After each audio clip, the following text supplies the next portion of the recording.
The murder trial of a con man. He's a German-born scam artist whose best-known alias is Clark Rockerfeller. And now he's on trial in California for a lurid cold case killing. And his ex-wife is expected to take the stand soon to testify against him. Carter Evans has the story from Los Angeles. He was born Christian Gerhard Schreider in Germany, but depending on the time and place, he called himself Chris Crow or Christopher Chichester or Clark Rockerfeller. The Lifetime movie, Who is Clark Rockerfeller, depicted Gerhard Schreider's life of lies, from taking advantage of wealthy strangers to claiming royal lineage to marrying a successful business consultant. He told me that his parents were George Rockefeller and Mary Roberts. The law finally caught up to him in 2008 when he was arrested for kidnapping his daughter during a bitter divorce and custody dispute. He was convicted in 2009 and is now serving 4 to 5 years in prison. He conned the upper echelons of American society. But in true Hollywood fashion, the story didn't end there. His arrest led investigators to dig up a cold case, the California murder of John Sohus in 1985, whose body was chopped into pieces and buried in his backyard. Sohus and his wife lent their guest house to Chris Chichester for a time. Chichester was really Gerhard Schreider. He passed out business cards saying he was Christopher Chichester, the 13th baronet with his family crest. Now on trial for murder, the real question is whether the cunning con man is also a cold-blooded killer. For CBS This Morning Saturday,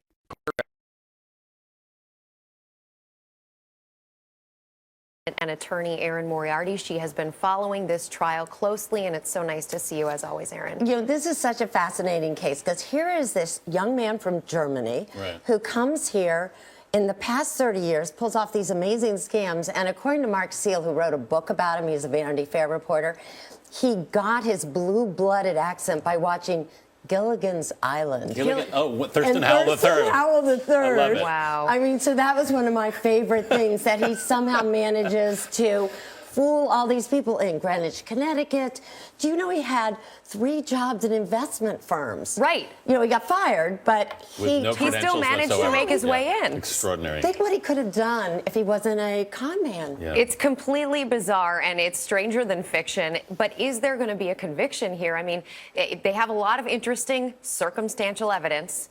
But can they convict? It is a highly circumstantial case. Of course, this is a 28-year-old cold case. Back then, he was known as Christopher Chichester. He was living in the house where, you know, the man's body was found, and there was blood found in that house where Clark Rockerfeller, Christopher Chichester was living. But they can't even say whether it's human blood. Right. And you can't age blood. What's the strongest evidence they have, then? Well, he did have the victim's truck. He drove that truck across country. But the defense also has this amazing strategy of pointing to the victim's wife. Now, this guy is a small guy. The defendant is a small guy. Back then, in 1985, 5'6", 140 pounds.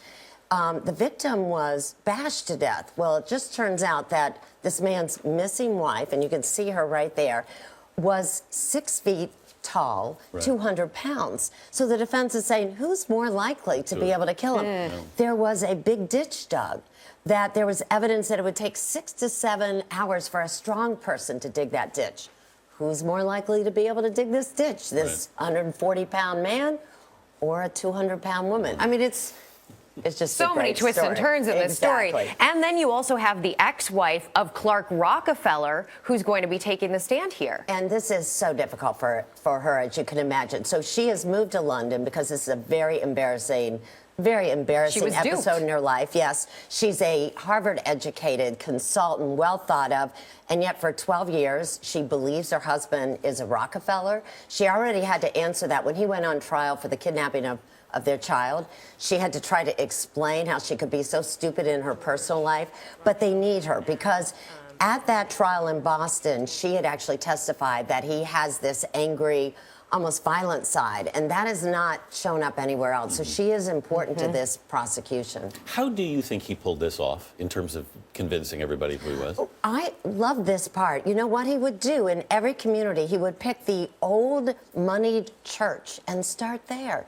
When you're introduced to somebody Through the who has minister. that Thurston Howell Yeah. accent and the minister introduces you, you believe it. And I just think, you know, in many Americans, we all are, we want to believe what we see.